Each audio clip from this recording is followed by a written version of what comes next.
আমি দুটি ঘটনা উল্লেখ করতে চাই। একটা হচ্ছে আমাদের গাজীপুরের কাপাসিয়া, সেখানে আমাদের কয়েকটি পরিবার বাস করে, 50টির মতো পরিবার, কয়েকশো হিজবুত তাওহীদ। গত 30 বছর থেকে ওই পরিবারগুলি হিজবুত তাওহীদ আন্দোলনে যোগদান করেছে। এলাকার মানুষের সঙ্গে আতিথেয়তা, আন্তরিকতা, সহযোগিতা সঙ্গে তারা বসবাস করছে। এ পর্যন্ত কোনো সমস্যা হয় নাই। হঠাৎ করে কি হলো, একজন উগ্রবাদী বক্তা গিয়ে উস্কানিমূলক বক্তব্য দিল, পরিস্থিতি উত্তপ্ত হয়ে গেল। এরপরে দেখলাম হ্যান্ডবিল বিতরণ করা শুরু হলো। যেই মিথ্যা হ্যান্ডবিল, ওই হ্যান্ডবিলের প্রতিটা লাইন মিথ্যা, প্রতিটা তথ্য মিথ্যা। আমরা যেটা বলি নাই, যেটা আমরা করি না, সেটা আমাদের নামে চালিয়ে দিয়ে জনগণকে বিভ্রান্ত করেছে। এরপরে মাইক দিয়ে দিয়ে বাজারে বাজারে জনগণকে উদ্বুদ্ধ করে গত 2 দিন আগে তারা একটা উগ্রবাদী সমাবেশের ডাক দিয়েছে। আমরা কি করেছি? আমরা অসহায়ত্ব ফিল করেছি, আমরা আনসেফ ফিল করেছি। আমরা ভেবেছি আমাদের বাড়িঘর লুণ্ঠন করার জন্য এখনই একটা মব হবে, লুটপাট করবে, হত্যা করবে।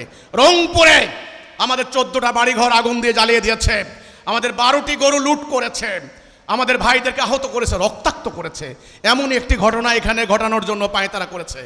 আমরা আইন শৃঙ্খলা বাহিনীকে জানিয়েছি, প্রশাসনকে জানিয়েছি। আমি প্রশাসনকে ধন্যবাদ জানাই।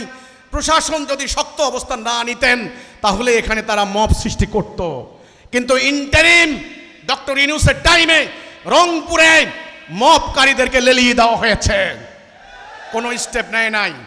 বরিশালে বিএম কলেজে, সেখানে আমার একটা ফটো টাঙিয়েছে আমাদের একজন সদস্য, স্টুডেন্ট ফোরামের একজন সদস্য।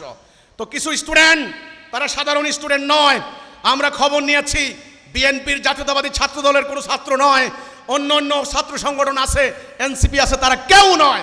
এগুলো হলো বিভিন্ন ধর্মীয় সংগঠনের কিছু কিছু পোলাপাইন।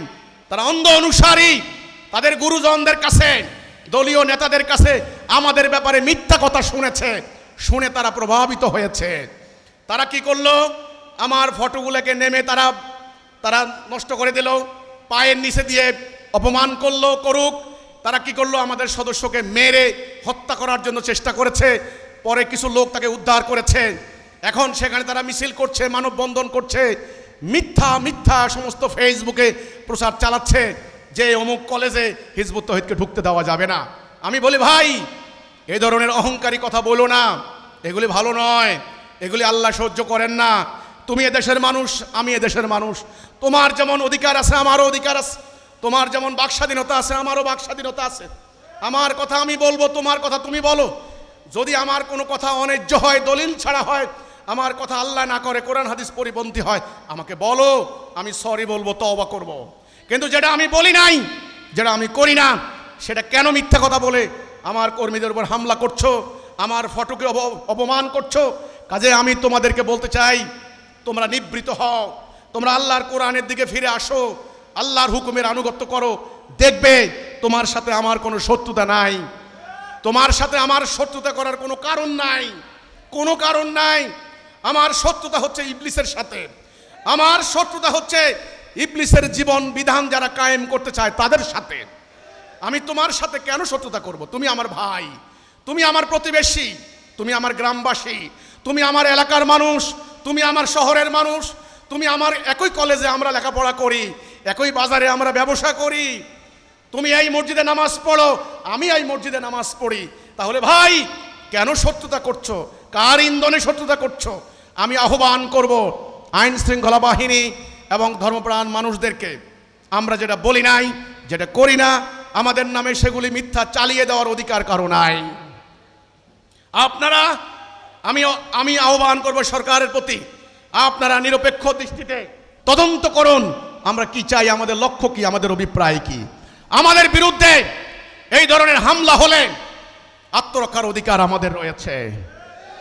আমি চাই বাংলাদেশে যেন আর একটাও মব সন্ত্রাস না হয়। আমি চাই কোনো উগ্রবাদী গোষ্ঠী আর যেন সাধারণ ধর্মপ্রাণ মানুষের ইমানি সেন্টিমেন্টকে হাইজ্যাক করে নিয়ে জাতি বিনাশী কর্মকাণ্ড ঘটাইতে না পারে। সরকারের প্রতি আমার সনির্বন্ধ অনুরোধ, আপনারা নিরপেক্ষ দৃষ্টিতে শক্ত অবস্থান নিন। যদি আপনারা নতজানু নীতি অবলম্বন করেন, যদি এদেরকে ছাড় দেন, যদি এদের কাছে সারেন্ডার করেন, তাহলে আগামী দিন এই উগ্রবাদ, এই মব সন্ত্রাস, এই ধর্ম ব্যবসা পুরো জাতিটাকে ধ্বংস করে দেবে। সেটা আপনারা হতে দেবেন না আমি আশা করি।